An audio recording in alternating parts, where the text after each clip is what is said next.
Angela Bustamante, licensed mental health counselor, clinical director at Futures Recovery Healthcare.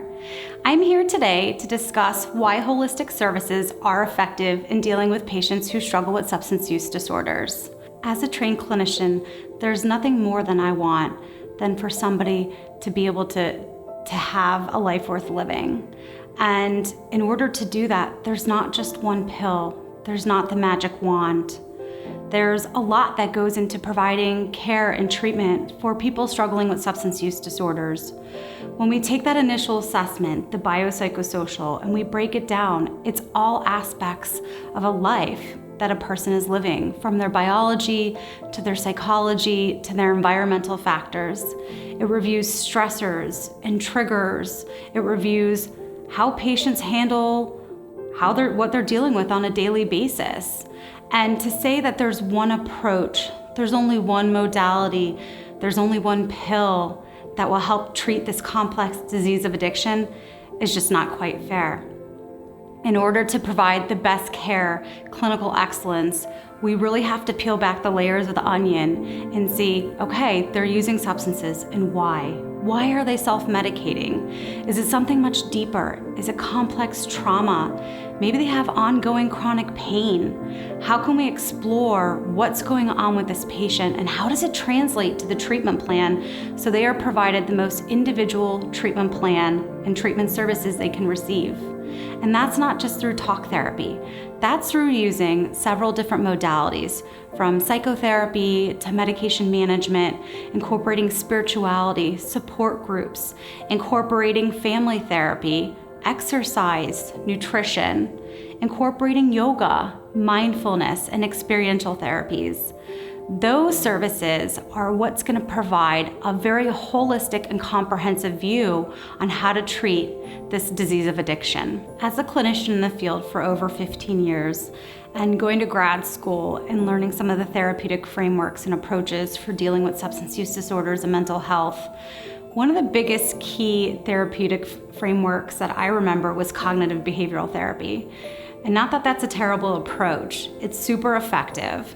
And it's typically one of the first approaches us as mental health counselors and people who are providing service to patients become educated on and actually use in the field.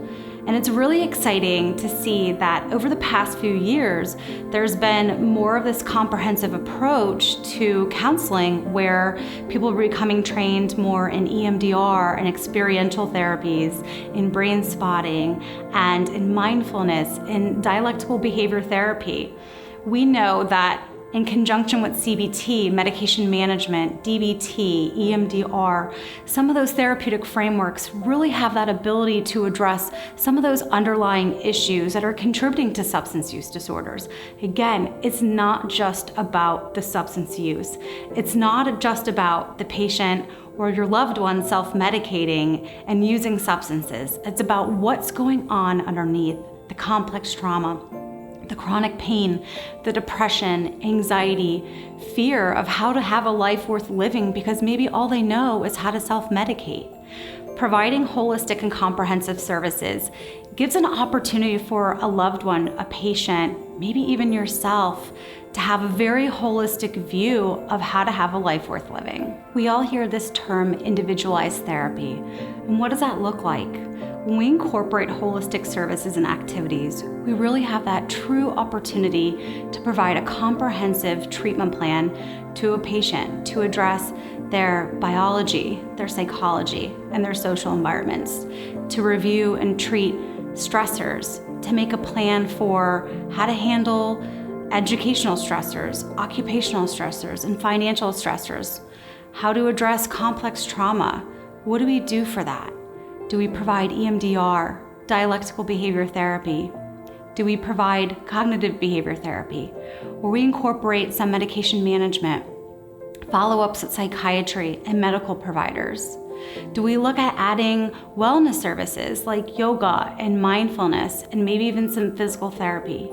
Do we incorporate the ability to provide support meetings like AA, NA, SMART meetings, Celebrate Recovery? All of these opportunities are services, modalities.